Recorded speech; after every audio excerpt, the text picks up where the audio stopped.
will be the Pledge of Allegiance by Dr. Nicole Wesley, Assistant Superintendent. Thank you. Will you all please stand and face the flag at the front of the room? Put your right hand over your heart. Ready, begin. I pledge allegiance to the flag of the United States of America and to the republic for which it stands, one nation, under God, indivisible, with liberty and justice for all. Thank you. May be seated.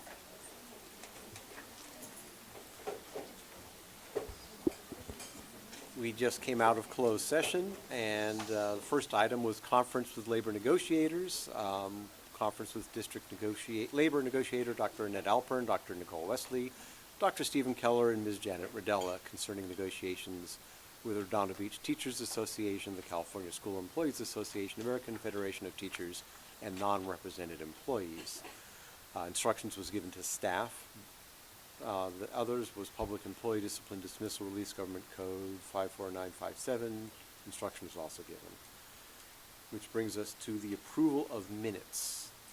Do I have a motion to approve the minutes for August 20th, 2019? Before we do that, can I make a motion to amend those minutes? Because there was a change of funding source to item 12.5 regarding Pioneer Chemical Company. The funding source should be the general fund and not the child nutrition fund. So we would like to amend the minutes to reflect this change on item 12.5. Yeah, we need the motion to approve needs to be moved and seconded, and then the amendment. So we need a motion, or a move and a second for the motion. I'll move. Second. And then now David just moved, so we need a second for David's amendment. Second. Any discussion on it? Then all in favor of the amendment to the minutes that David presented, say aye. Aye. Any opposed? Recusing on that. Pardon? I'm going to recuse on that. Okay, so one abstention. And now approving the minutes of the agenda as amended. All in favor say aye. Aye. Any noes and abstentions? I'm abstaining on that one. All righty. Paperwork is done. The approval of the agenda, the motion was made by Michael Christensen and seconded by Raymer Flynn. Brings us to reports to the board. Student board member report, Sergio Godinez. Hi everyone, I'm glad to be back. It's been a while since I've been here, so good to be back. So just looking ahead with stuff ASB is doing, ASB is kicking into high gear. As Ms. Mata likes to put it, we're a running train, so you either get on or you miss the train. So tomorrow and Thursday, ASB is hosting our first club rush of the year, which we're actually hitting record numbers with over 120 clubs on campus and over 100 clubs participating in Club Rush. We're very proud of our Seahawks for really taking initiative and creating an inclusive space for everyone there. Also, we have a home football game on this Friday, so we hope everyone can show up in Redondo Red. And also, if you've noticed, ASB's really been taking initiative with the flock. I don't know if you guys noticed at the last football game, we had a slingshot that someone in ASB had purchased for some t-shirts. So kind of trying stuff out, see how stuff works. And then also next week, we have our homecoming rally, homecoming halftime, and homecoming dance all coming up. So ASB is really putting in some good work and dedication to the Seahawks. So that's it for me. Thank you. Dr. Keller. So I'm going to show you a highlight of each of the school sites opening of the school year, and also compare enrollment this time last year, and I'm going to give you the ending now. The ending is we're up again a little bit in enrollment, and you'll see the spots throughout the slides. And by the way, there's plenty of people. Every school is represented, so if somehow you got left out, let me know.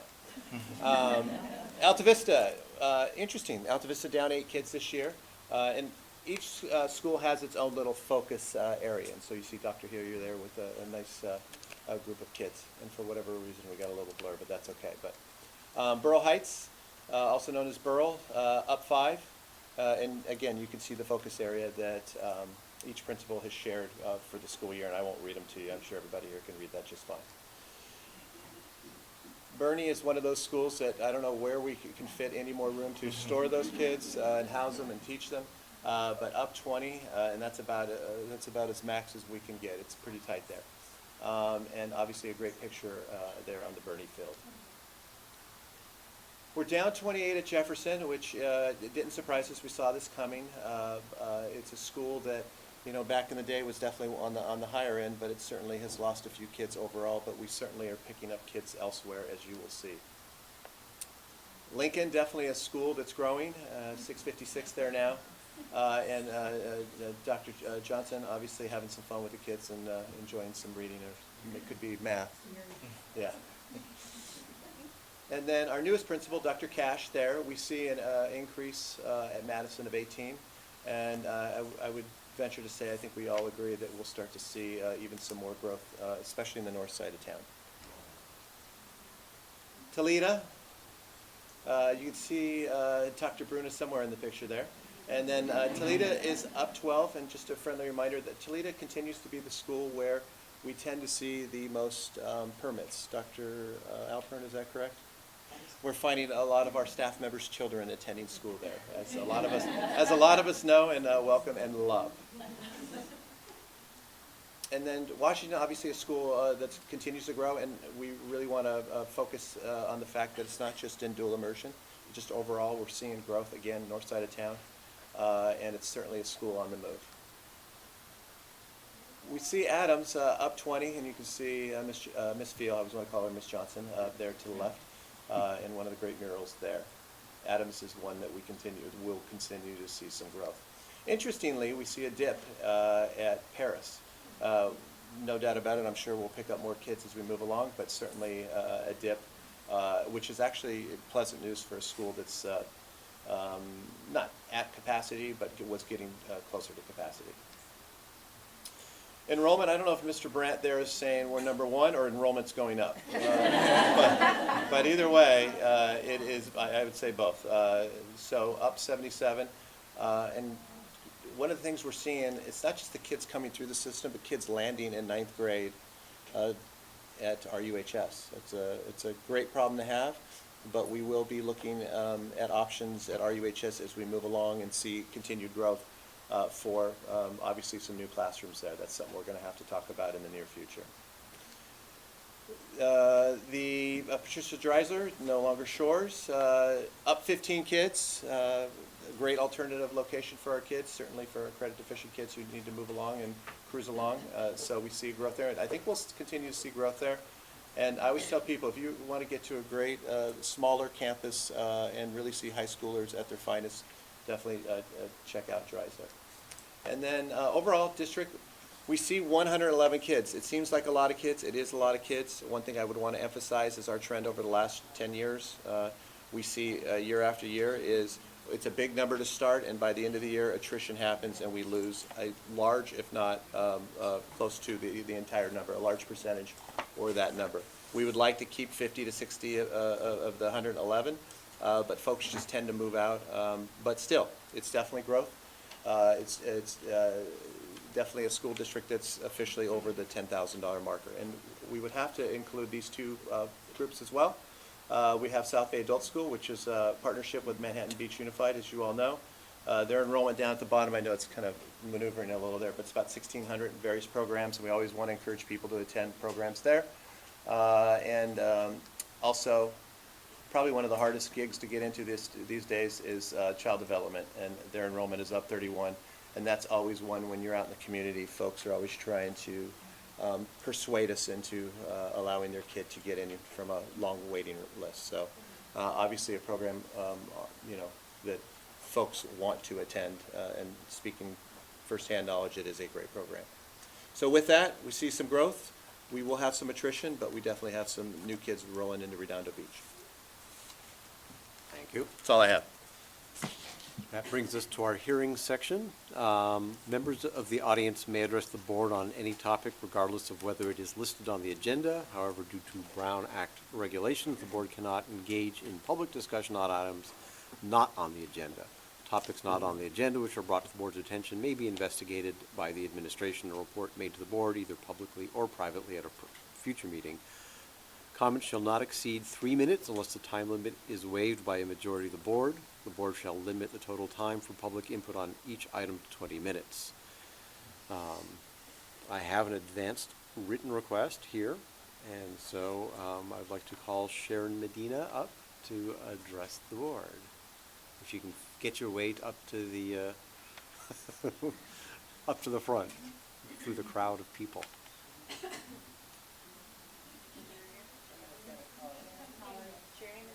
Sharon Medina.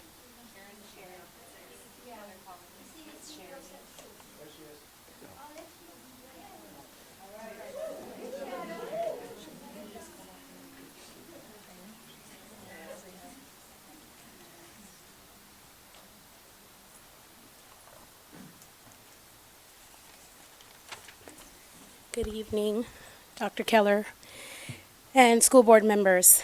I'm come on behalf of AFT. Sorry, we just got off work. And I'm also part of the benefits meeting.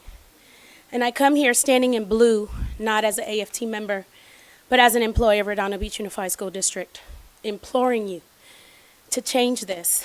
I've worked for Redondo for 23 years. And to know that for the past 2 years, money has been withheld and not somehow acknowledged or lost or hidden or whatever it is.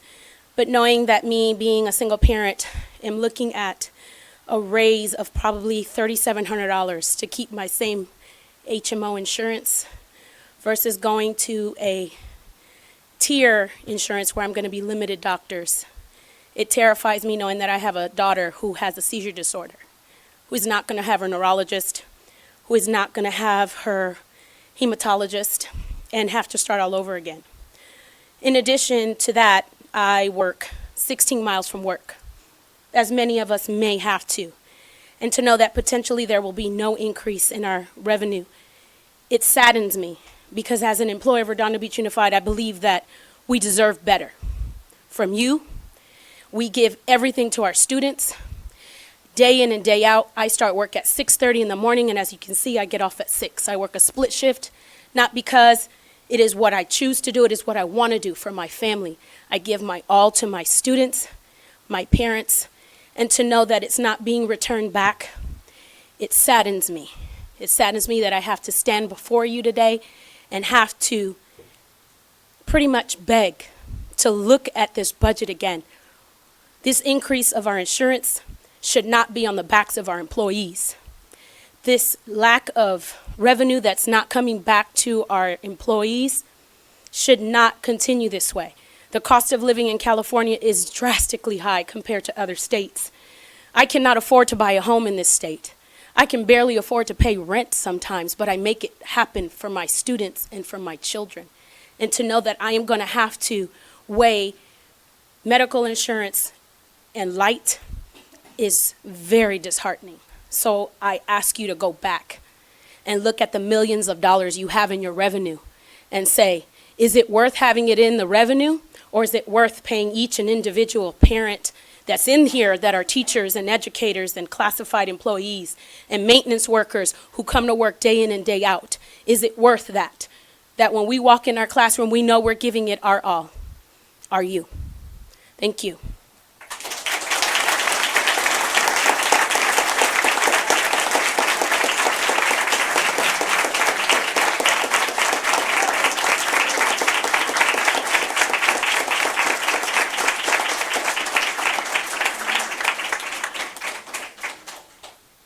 That is my only advanced written request. Do I have anyone else who would like to come up and speak their 3 minutes?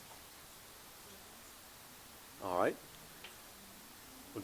If somebody comes running in from the back who can't hear or see, we won't worry about procedure, but I'm going to move on to the next, which is communications.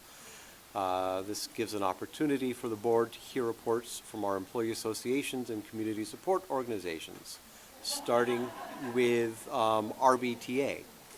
Oh, there you are. You found your way close.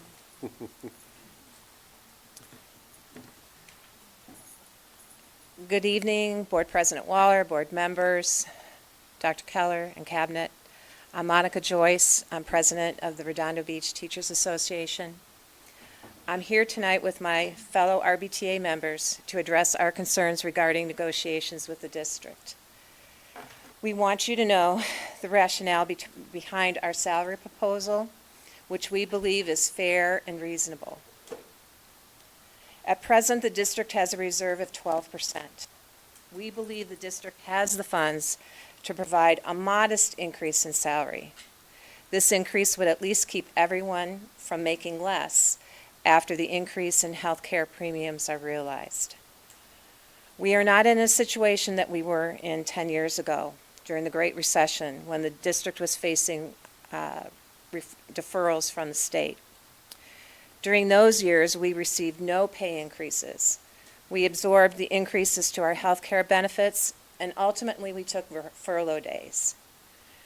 We are on a much more solid footing today.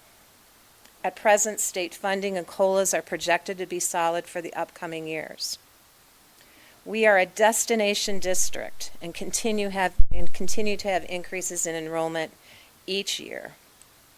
Our rainy day fund now exists in the state to protect school districts in the event of an economic downturn. The premise of the local control funding formula is to spend today's money on the education of today's students. On another note, this year the bargaining team was distressed to discover that the district did not accurately calculate the cost of the increase to our district's health care premiums. This was a $400,000 error. Given that, we assert that the district can cover the cost of the textbook adoptions from the reserves. We believe our salary proposal is reasonable and responsible. RBTA has proven that if there is a state or nationwide financial catastrophe, we will do our part to keep our district solvent. As always, we appreciate the work that you do to support the students, the families, and employees of Redondo Beach. We are proud to teach in Redondo Beach. Tonight, we want you to hear from our members about the impact the district salary offer will have on them and their families. Thank you.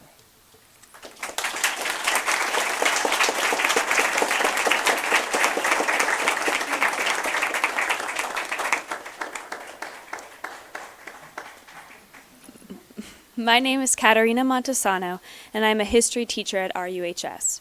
I am also the advisor for Teen Court, a restorative justice program that is designed to take teenagers who have made mistakes and engage them, rather than isolate and punish them.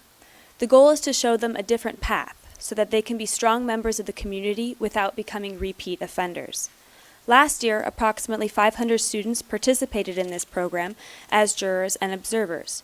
It is one of the few ways for teenagers under the age of 18 to actively participate in the democratic process. In my role as Teen Court Advisor, I coordinate and participate in the monthly after-school court sessions, liaison with the court and county, and support the student jurors. This is in addition to my full teaching schedule as a member of the Social Studies Department. I currently do not receive any stipend or additional compensation for the work that I do to support the Teen Court program. Programs like these provide unique educational opportunities for our students and could not exist without the work of RBTA members.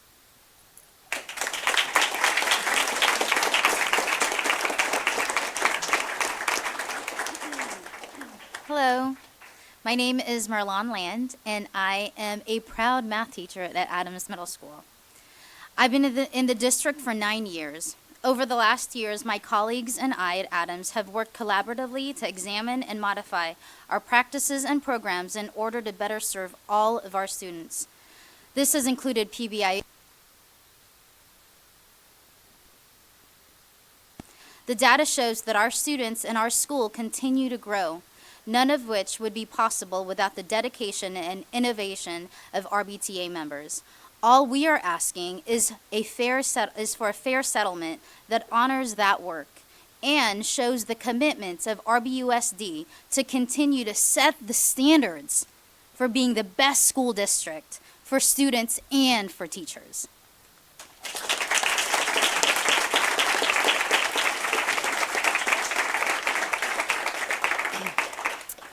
Good evening. My name is Aimy Goro, and I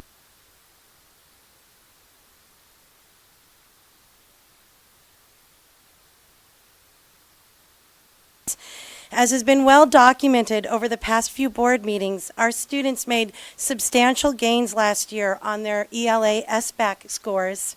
This was no accident. Rather, it was a result of dedication and innovation of our English department, along with support from the entire RUHS staff and administration. While test scores show only a part of student achievement, they are an indicator that the work we are doing in the classroom makes a difference. In the same sense, salary is only a part of our working conditions, but it should reflect the commitment of the district to its educators. Board of Education, your continued support of all stakeholders makes a difference. Thank you for listening to us tonight.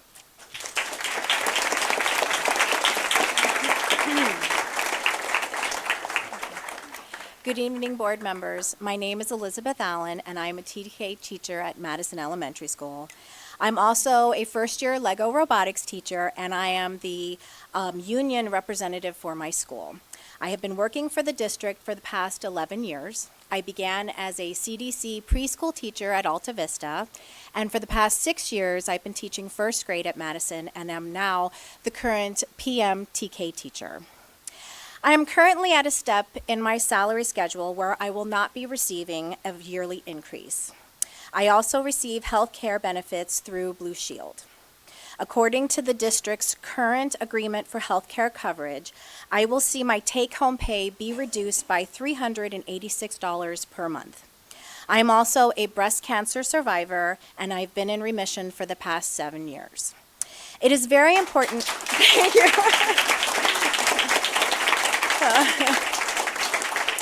So therefore, it is very important to me that I receive the best care available.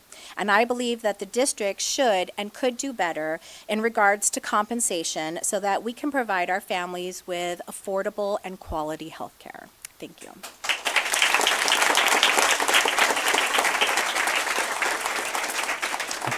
Good evening. My name is Jennifer Bell, and I proudly can say I've taught at Toledo Elementary School for 22 years, my whole teaching education, and it's been an honor working in this district.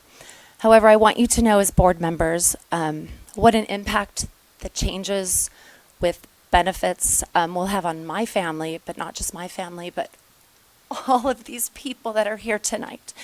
So please listen, please think with an open mind, and thank you for all you do to help and support not only our students, but teachers too. Thank you.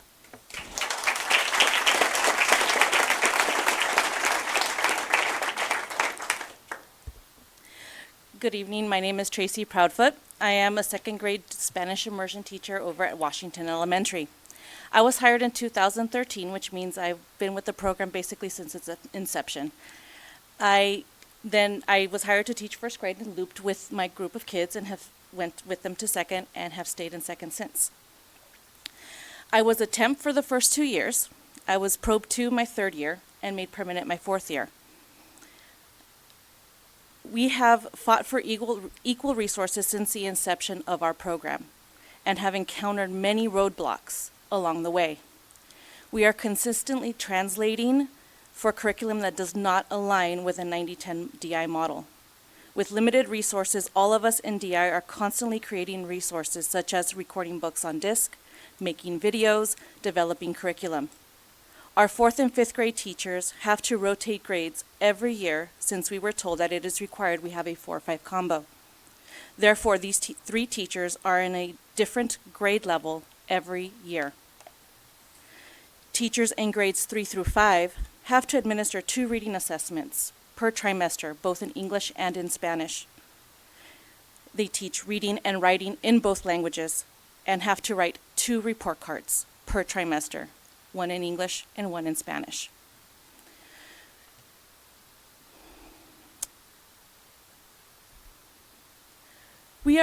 Being part of the DI program means a lot to all of us. We wouldn't do this if we didn't really, truly believe in this program and what we're doing. Because we believe in this program and we want to continue serving our students, we persevere. Our DI program is thriving due to the hard work and dedication of our teachers. Thank you.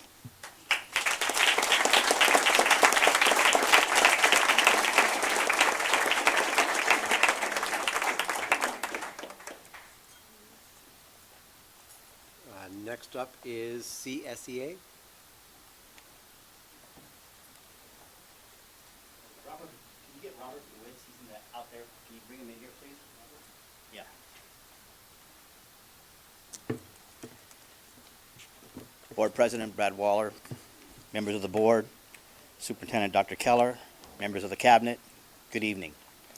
Kenny Pearson, CSEA, Redondo Beach Chapter President. Hi, Robert. Hi, just want to introduce myself. I'm Robert DeWitz. I'm the new labor rep with CSEA.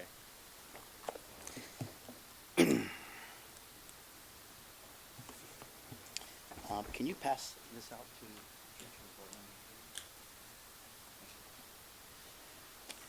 to? Robert right now is passing out a revenue limit sources. And I would like to speak on the budget tonight. The budget is a best guess. For the past 2 years, the district under budgeted in the unrestricted portion of the revenue limit sources and actually received a combined total of $4 million more than what was originally budgeted.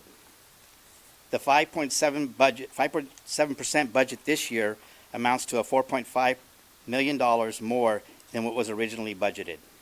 In the second interim, there is an increase of $1.1 million now projected to be received this year in the unrestricted portion, and they have already received $44.7 million so far. Through the negotiation process, it was discovered that the cost of the increase to the health and welfare benefits was not as high as projected. And you heard the amount, $400,000 today. I know that the district looks at trends. We feel, CSEA feels, that this year, based on the trend of the last 3 years and the lower cost to the increase in the health and welfare benefits, the district is in a position to offer a COLA increase to the salary schedule. CSEA recognizes the board's concern in the cost of labor in doing business. In the governor's proposal for the 2019-20 year, the state budget, School Services, a conservative-minded group, has projected the statutory COLA for the 2020-2021 school year to be 2.88%, and for the 2021-2022 school year to be 2.92%. And for the 2022-2023 school year, 2.90%. The projection is stable. Our teachers and our classified employees give our life's work to our school district. Every year we battle the cost of inflation in order to live. We depend on the cost of living adjustment to fight inflation. We also depend on the cost of living adjustment for our retirement. No cost of living adjustment to the salary schedule means no money is put into our retirement and a decrease to our livelihood due to the inflation. So we need a cost of living to the salary schedule. Thank you for listening to our concerns, and thank you for the hard work that you do and for recognizing the work that we do. So our labor relations rep, Robert, he would like to say a few words. Is that it, or you got it? Okay, thank you.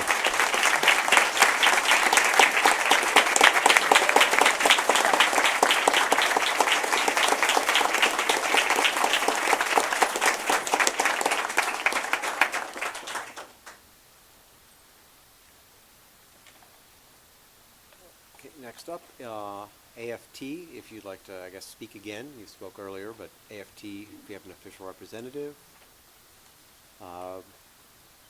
Redondo Beach PTA. And Redondo Beach Ed Foundation. All right. Well, thank you. We may go back into closed session at the end of today's meeting. We'll see about that at what the members feel. But that brings us to our consent calendar. Would anybody like to pull any of the items from today's consent calendar? I'd like to pull 10.9. Any others? All right, so do I have a motion for 10.1 through 10.8 on the consent calendar? So moves. All in favor of 10.1 through 10.8 on the consent calendar, say aye. Aye. Aye. Any opposed or abstentions? All right, that brings us to 10.9. Need a motion and second? So moved. Any discussion on it? Okay, all in favor of 10.9, say aye. Aye. Aye. Any opposed and abstention? Abstain. Okay, thank you. Action items, 12.1, adopt resolution R19-2004, recognizing September 16th through 27th, 2019 as California High School Voter Education Week. So moved. Second? That's me. Thank you. Yes. This is really exciting. Dr. Keller and I spoke about this, and I spoke with Mr. Brandt about this as well. In the state of California, they have acknowledged 2 weeks in September to be California High School Voter Education Weeks, and they have encouraged schools and school districts to recognize those weeks as well. And this is really about democracy in action for our students.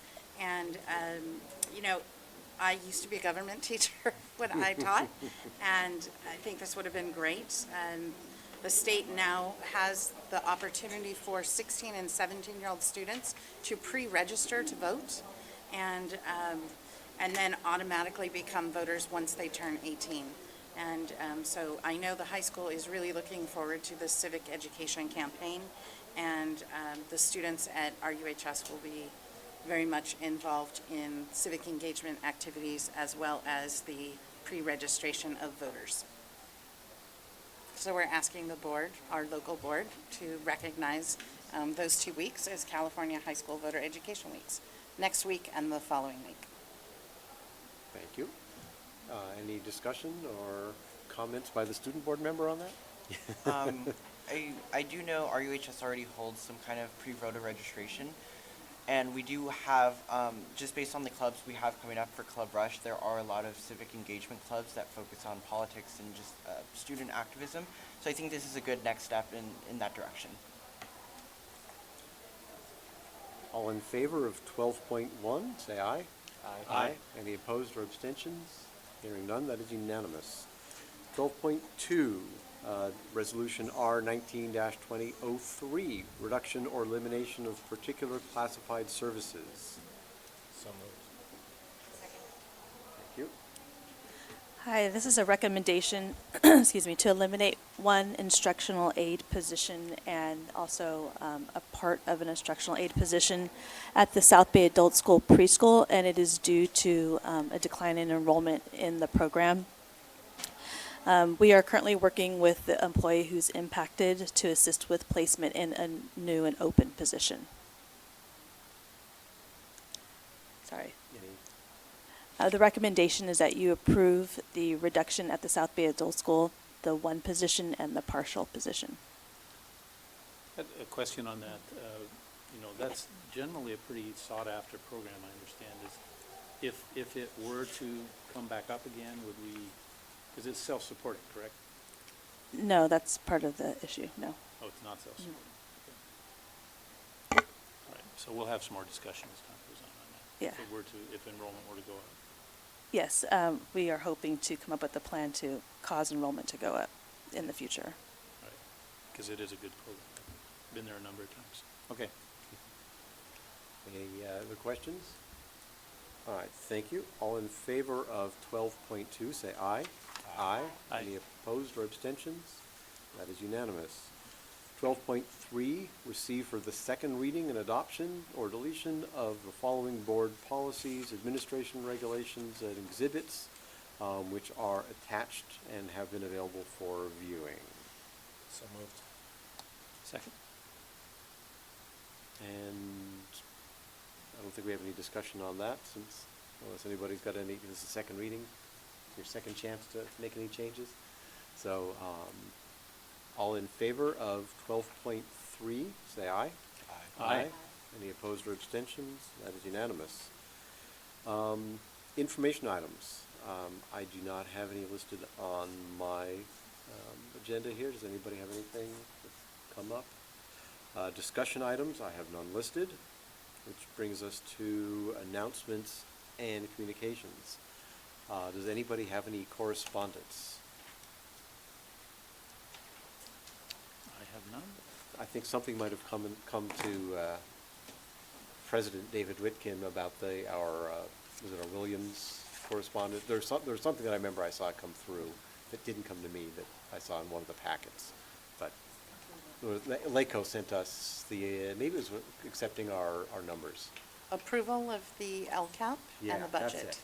Approval of the LCAP and budget. Yes. That's it. Included on that email. So I didn't get the email, but I saw it in a Friday update. Okay. So I will declare that as coming to me because it came from the update.